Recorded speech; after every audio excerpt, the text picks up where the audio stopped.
Ana Clara Vasconcelos, 34 anos, construiu seu império de restaurantes, a Rede Alma Brasileira, a partir de uma barraca na feira do bairro Pinheiros. Começou com pastéis de carne seca e hoje comanda 12 estabelecimentos espalhados por 3 estados brasileiros. Seus restaurantes, como o Garfo Dourado, na rua Oscar Freire, são conhecidos por aliar o luxo de um chefe francês ao aconchego da comida de vó. O cabelo castanho escuro de Ana Clara estava sempre preso em um coque impecável, e seus blazers de linho escuro não tinham um amassado, mesmo após 16 horas de trabalho. Ela se movia pelos salões como uma regente, cada gesto calculado, cada decisão precisa. Por trás da fachada de sucesso, havia uma ferida que ela mantinha escondida a 7 chaves. 4 anos antes, ela descobriu que seu sócio e noivo, Felipe, estava desviando fundos para abrir um novo negócio com a melhor amiga dela. A traição a transformou. Ela aprendeu que a vulnerabilidade era um luxo que não podia mais se dar. Sua vida se resumiu a planilhas, lucros e trabalho, porque números nunca mentem ou quebram promessas. O apartamento dela, na cobertura com vista para o Parque Ibirapuera, era uma obra de arte em tons neutros, lindo, mas gelado como a persona que ela criou. Amigos foram se afastando, incapazes de penetrar a muralha que ela havia erguido, e Ana Clara se convenceu de que preferia que fosse assim. João Pedro de Melo, 37 anos, exibia o tipo de dignidade silenciosa de quem já enfrentou muitas tempestades sem reclamar. Os fios brancos em suas têmporas eram fruto de noites em claro cuidando de sua filha doente, em vez de dormir. As mãos de um chefe, que um dia foram calejadas por lâminas afiadas, agora mostravam a nova realidade, uma delas enfaixada em gesso. Antes, ele era uma promessa da gastronomia paulista. A revista Prazeres da Mesa o chamava de o chefe que mudaria a próxima geração. Seu prato principal, um arroz carreteiro desconstruído com um toque de alho poró, tinha uma lista de espera de 3 meses. Ele chegou a escolher um lugar em Vila Madalena para seu próprio restaurante. Tudo isso ficou no passado com o diagnóstico de sua filha, Alice, de uma rara condição autoimune. Sua esposa o deixou, incapaz de lidar com a doença, e levou apenas as roupas, deixando Alice, então com 2 anos, com ele. A nota que ela deixou dizia apenas 3 palavras: não aguento mais. João trocou as vestes de chefe pelo uniforme de garçom, pois o horário flexível e as gorjetas eram mais adequados para um pai solteiro. Ele vendeu toda a sua coleção de facas japonesas para pagar a primeira cirurgia de Alice. Seus sonhos de ser um grande chefe se transformaram no sonho mais urgente de manter sua filha viva e feliz. Ele trabalhava há apenas 4 meses no Garfo Dourado, aceitando cada turno extra, chegando mais cedo e saindo mais tarde. Ninguém no trabalho sabia do caderno que ele guardava no armário, cheio de receitas que ele ainda criava de madrugada. Pratos com nomes de coisas que Alice amava, asinhas de borboleta com glacê de laranja, sopa de estrelas com constelação de croutons, bolo da coragem com cobertura de determinação.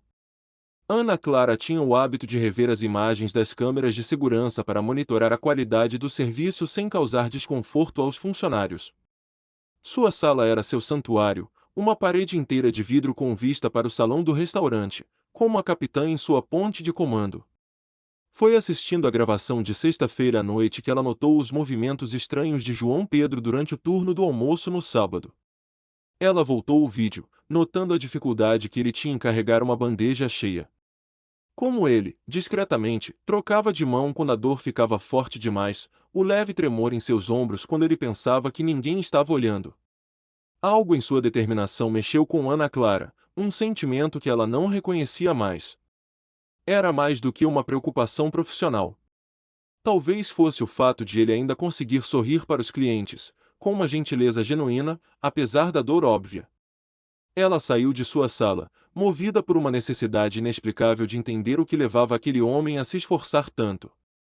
Ela o encontrou na porta de serviço, tentando equilibrar uma bandeja de taças de cristal caras. A mão que não estava ferida tremia ligeiramente, enquanto a outra estava protegida pelo gesso. Ana Clara observou por um momento, notando como ele se ajeitava para compensar o desequilíbrio. Quando ela finalmente se pronunciou, sua voz cortou o barulho ambiente. Ela insistiu que ele precisava de atendimento médico imediatamente.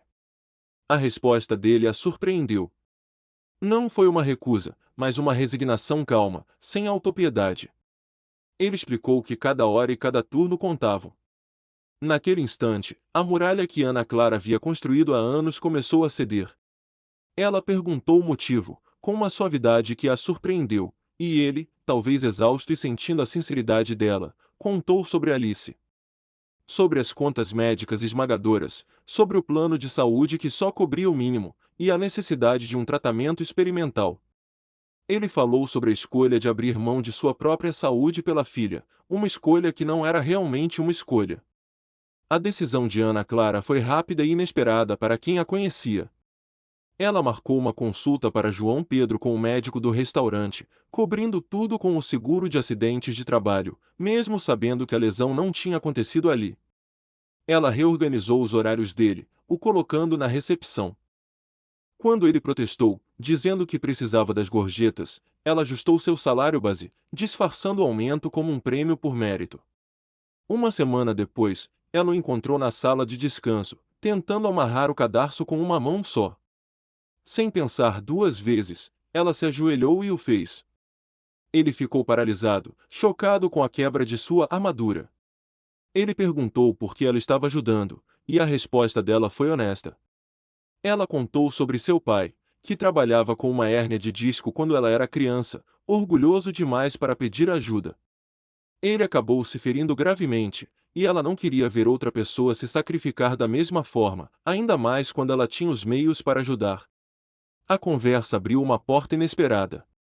Ana Clara começou a cronometrar suas visitas ao salão para coincidir com o turno de João Pedro. Ela descobriu que ele era um ex-aluno do Senac e havia estagiado em restaurantes renomados na França. Ele também sabia identificar vinhos por região e safra com uma precisão impressionante. E nas poucas pausas, ele contava histórias para Alice pelo telefone, sobre princesas que moravam em castelos feitos de restaurantes, onde todas as pessoas com fome podiam comer. João, por sua vez, começou a enxergar além da fachada de dama de ferro. Ele notou como ela lembrava o nome de cada funcionário e o aniversário de seus filhos, e como sempre havia cartões com mensagens escritas à mão em datas especiais. Ele a viu secretamente pagar a conta de um casal de idosos que, há 20 anos, celebrava o aniversário de casamento no restaurante, mesmo que agora só pudessem pagar pelos aperitivos. O ponto de virada veio no que a equipe chamou de desastre do Dia dos Namorados. O restaurante estava lotado, a equipe de cozinha se atrapalhou com os pedidos, e o sistema de reservas caiu. 3 garçons faltaram devido a um surto de gripe na cidade. A equipe estava à beira do pânico. João, com o braço engessado, assumiu a posição de chefe, coordenando o serviço com a precisão de um cirurgião. Ana Clara, por sua vez, largou o blazer e trabalhou no salão, acalmando os clientes com sua presença elegante e reorganizando mentalmente a logística do atendimento. No auge do caos, eles se encontraram lado a lado na bancada de serviço, trabalhando em uma sincronia silenciosa, como se fossem um só. Quando um cliente grosseiro fez uma garçonete chorar, João Pedro interveio. Com o braço em destaque, ele falou sobre a importância de momentos perfeitos, referindo-se à sua filha, e conseguiu acalmar o homem. Ana Clara observou, sentindo um calor familiar no peito. A verdadeira extensão da doença de Alice veio à tona quando Ana Clara revisou a papelada do seguro-saúde de João.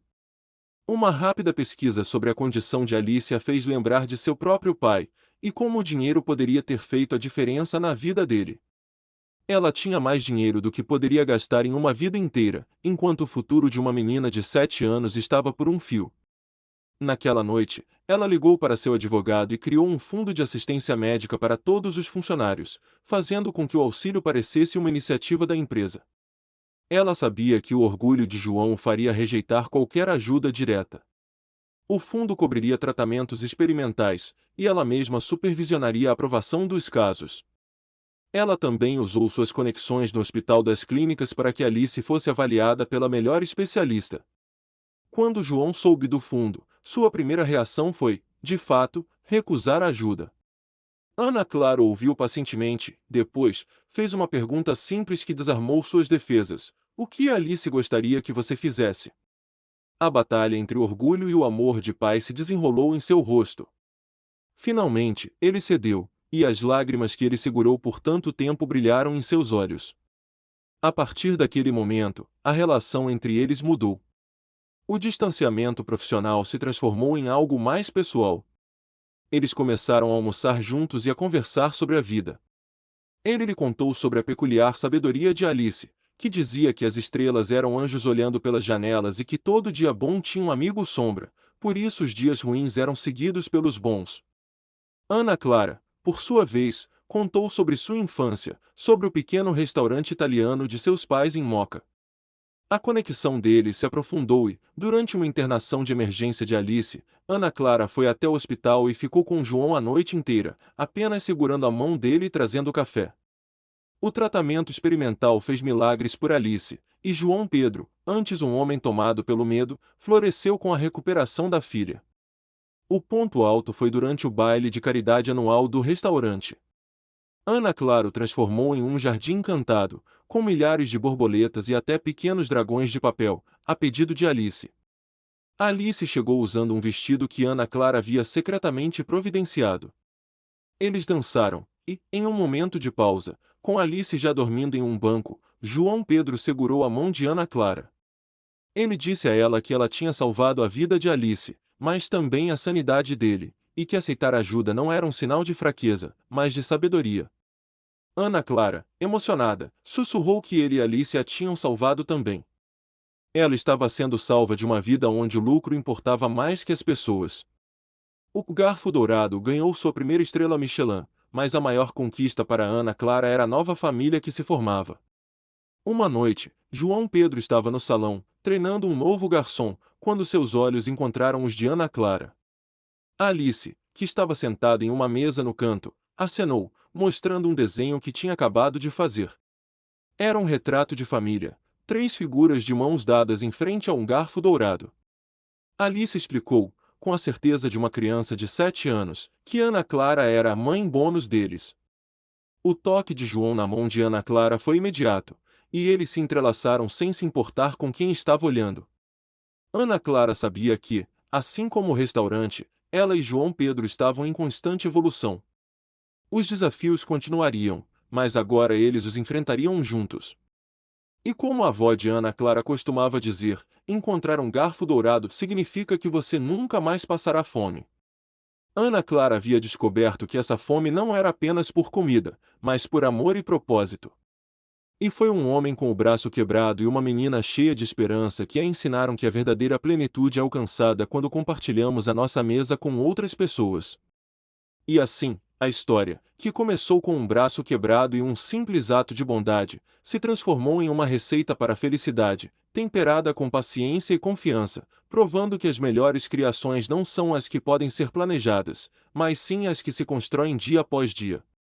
Para finalizar, queremos saber de onde você nos assiste. Deixe um comentário abaixo e se inscreva no canal para mais histórias inspiradoras.